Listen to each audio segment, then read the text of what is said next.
불이 들어왔어요. 어디에서도 본 적이 없는 신박한 메뉴 등장에 시선 집중, 입꼬린 절로 상승. 긴 웨이팅의 고단함은 음식을 영접하자마자 싹 잊게 되는 매직이 펼쳐진다는데, 영롱한 푸른빛에 휘감긴 이 메뉴는 이곳에서 가장 핫하다는 불타는 장작구이 통닭. 식객들의 테이블에서 불을 붙여 먹기 직전까지 뜨거운 열기로 전하는 게 포인트. 와! 파이어맨 흡사해서.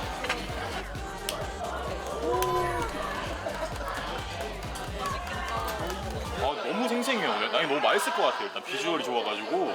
너무 신기해요. 되게 화려한 퍼포먼스가 있으니까 식욕이 확 사는 것 같습니다. 남다른 비주얼로 보는 재미 살리고 핫한 퍼포먼스로 식욕을 자극하니 이미 눈으로 에피타이저를 맛본 느낌. 이제 본격적으로 시식에 들어가는데 역시 통닭은 다리 먼저 뜯어야 제맛이죠. 맛있다. 여기 껍질이 바삭바삭해서 이 통닭이 좀 유명하더라고요. 이번엔 바삭한 껍질 쪽을 공략해서 크게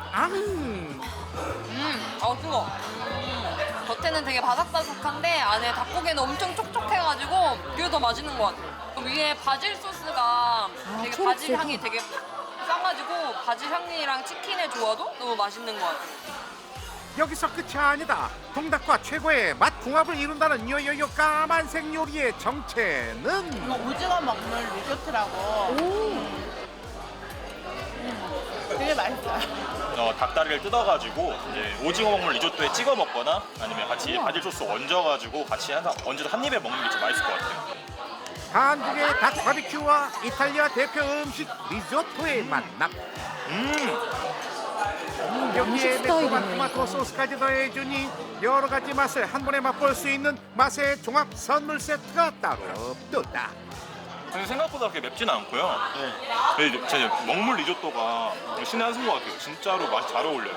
그리고 바질 향이 있어가지고 통닭의 느끼한 맛을 좀 잡아주는 느낌이 있어서 전체적으로 조화가 진짜 좋은 음식 같아요. 혹시 모를 느끼함까지 싹 잡아줄 비밀병기 대파구이 등장. 통닭과 한 세트인 단짝 메뉴라는데 너무 잘 파프리카 어울리겠다. 소스에 찍어 먹으면 입가심으로 딱! 통닭에 대파구이를 함께 곁들여 먹으면 또 다른 맛의 신세계가 열린답니다.